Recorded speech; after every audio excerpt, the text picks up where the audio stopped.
Comía riendo, iba al baño riendo, y hasta dormía, aunque intermitentemente, despertando más o menos cada hora para reír. En el caso de algunos de mis colegas, él era la única parte entretenida de sus días, pero a mí me aterrorizaba.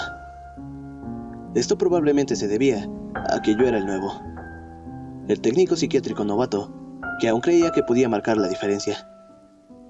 La mayoría de los técnicos psiquiátricos perdían su barómetro de compasión después de un tiempo. Y al final, un paciente que pasa cada minuto del día riendo ya no es perturbador, porque te parece inofensivo. También me aterraba, porque por alguna razón inexplicable, había algo que me parecía familiar de él. Hasta el día de hoy, mi familia no entiende exactamente de qué trata mi rol como técnico psiquiátrico. Es simple: evitar que los locos maten a otros o a sí mismos. Pero, ¿qué es exactamente lo que hago todo el día?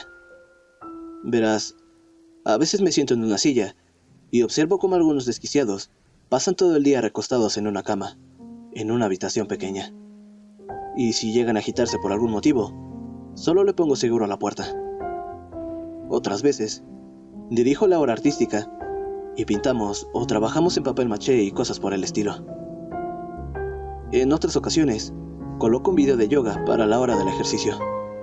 Y otras veces, inmovilizo psicóticos maniáticos para que mis colegas puedan colocarles las ataduras y la enfermera pueda inyectar los 2 miligramos de sedantes. Nunca me acostumbré a ello, pero me seguía importando. Y fue por esa razón que solo duré 1 año allí. El hombre riente me sacó a risas de ese pabellón de casos agudos. Permítanme explicar esto. No hay mucho que sea gracioso sobre la enfermedad mental, y no es mi intención ser insensible o frívolo acerca de la psicosis, sobre cómo puede destruir al individuo y a su familia. Pero para mis colegas, o al menos para la mayoría de ellos, a eso se reducían estos pacientes: psicóticos, locos y maniáticos. Traté de verlos como personas, pues a final de cuentas lo son, y su enfermedad no es lo único que los define. Pero en el pabellón de casos agudos, su enfermedad se encuentra en pleno apogeo, y es el único lado que los técnicos psiquiátricos como yo podemos ver. En su mayoría eran pacientes bipolares en la cumbre de su fase maníaca, o esquizofrénicos teniendo un colapso mental. El sujeto riente, a quien llamaré Aaron, era un esquizofrénico de unos 50 años de edad, con una forma típica de catatonía.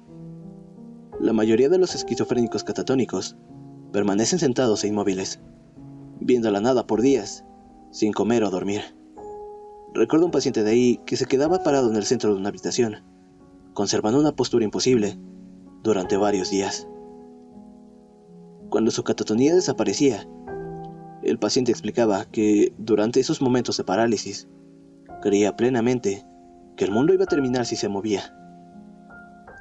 Pero en el caso de Aaron, según me explicó su psiquiatra, algunos catatónicos no se quedan inmóviles, sino que perpetúan movimientos o acciones repetitivas y sin ningún propósito.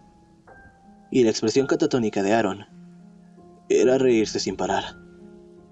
Aaron había estado entrando y saliendo del pabellón psiquiátrico durante varios años, alternando entre el hospital psiquiátrico estatal y el hospital local, pues había algunas estipulaciones, entre comillas legales, que no le permitían quedarse a largo plazo en un solo centro.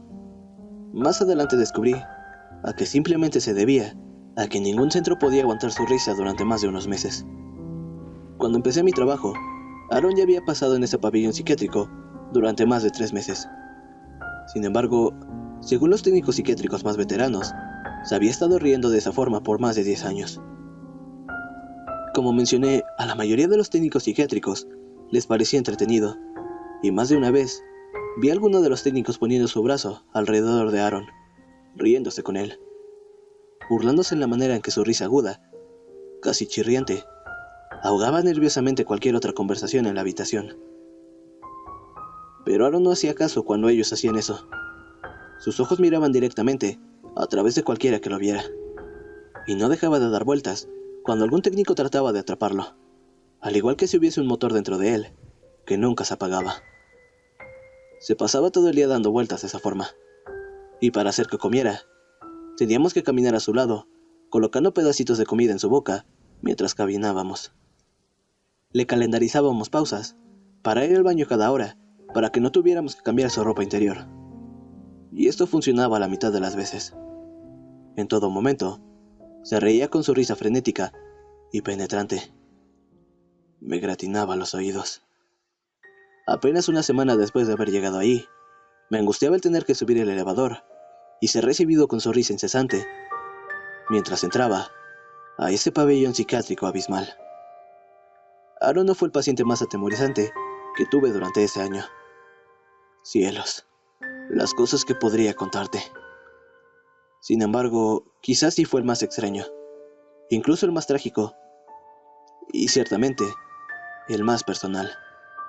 Tenía entendido que la mayoría de los catatónicos cultivaban una esquizofrenia degenerativa hasta que simplemente colapsaban, pero me mataba ver que este sujeto simplemente se había comenzado a reír y nadie sabía por qué. Antes de que renunciara, le pregunté casi a todos sobre la historia de Aaron, y nadie la conocía. Al menos, hasta que conocí al Dr. Greenwald, un psiquiatra de antaño que no había trabajado en hospitales durante años.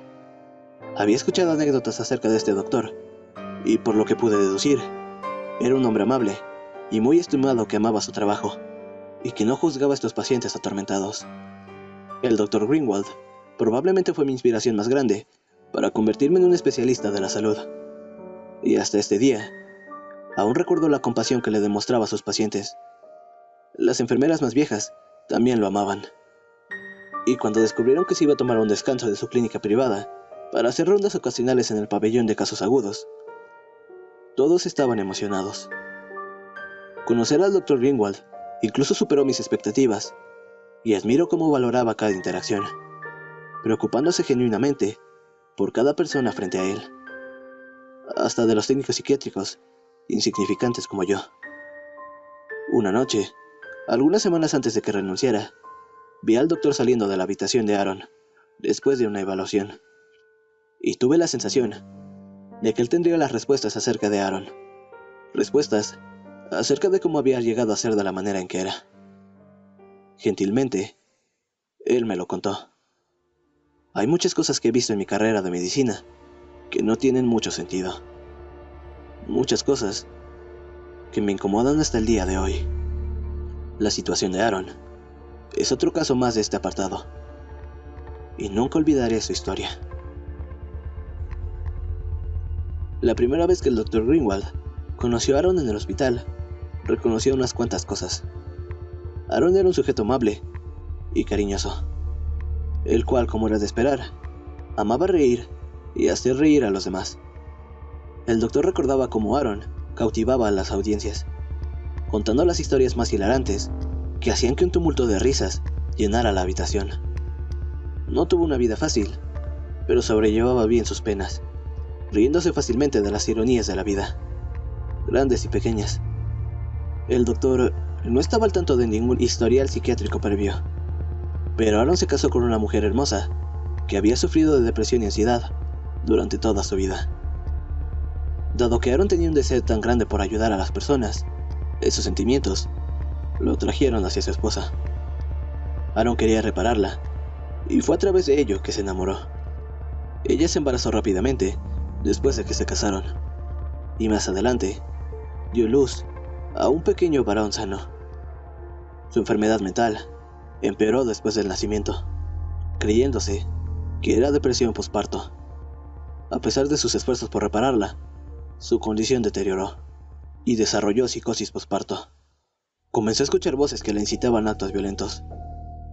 Todo cambió cuando Aaron descubrió que su esposa había asesinado a su hijo recién nacido. No lo asfixió, ni lo ahogó, sino que se lo comió. Al enterarse de esto, Aaron comenzó a reír y nunca dejó de hacerlo. Después de que el doctor terminara la historia, yo me quedé sentado, completamente atónito, pero no en silencio. pues la risa estridente de Aaron emanaba desde su habitación. El doctor se quedó sentado conmigo y capté un destello de emoción en su rostro. ¿No es extraño que de súbito se haya roto completamente?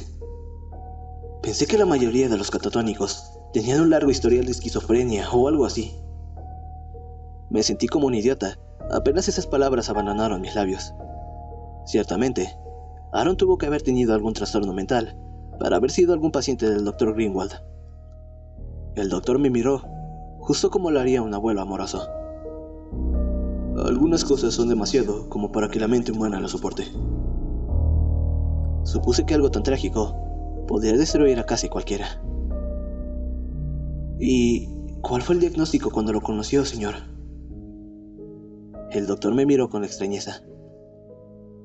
¿A qué te refieres? Sí, cuando lo conoció. ¿Por qué lo estaba tratando? Hijo, él no era mi paciente. El doctor hizo una pequeña pausa. Aaron fue un técnico psiquiátrico de aquí. Trabajé con él por años. Estuve aquí el día que internaron a nuestra esposa, atada a una camilla, con la sangre del bebé cubriendo su rostro y vestimenta.